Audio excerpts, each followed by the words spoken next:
Lupin, may araw ka rin. Katunayan, ang araw na yan ay bukas na. Dahil bukas, mapapanood ka na ng buong bayan.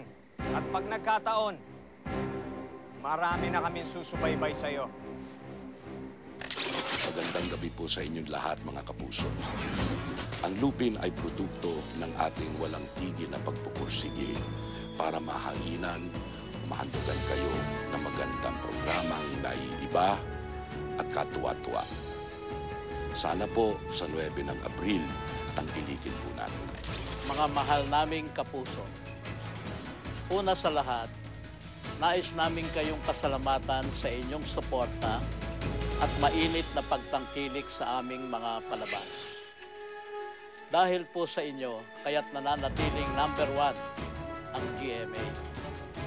Kayo po ang aming inspirasyon, kaya't lalo pa po naming pinagbubuti at pinaghuhusay ang aming paghahatid ng serbisyo at aliw. Bilang pasasalamat sa pagtangkilik ninyo sa aming istasyon, minabuti po namin na ihandog sa inyo ang isang kwento na alam naming muling maghahatid sa inyo ng tuwa at umaasa kaming inyo uling mamahalin.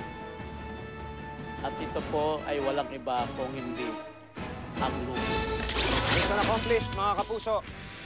Dahil ang most wanted bandido ng mga puso, parating na sa GMA Telebabad. Salamat sa inyong pagsama sa akin sa pagkilala kay Lupin.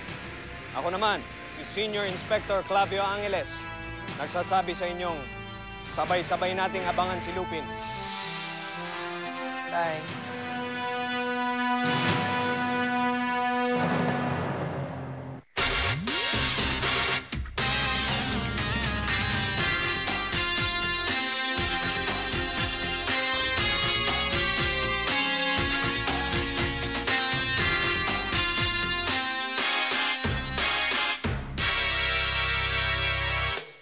Sino ka nga ba?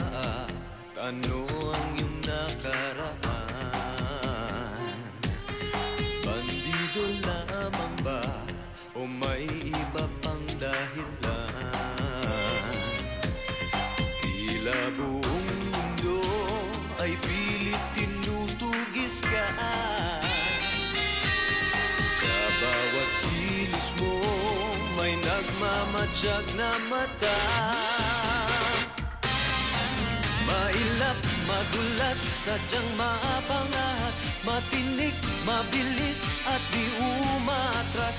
Malakas ang dating, magaling tumakas,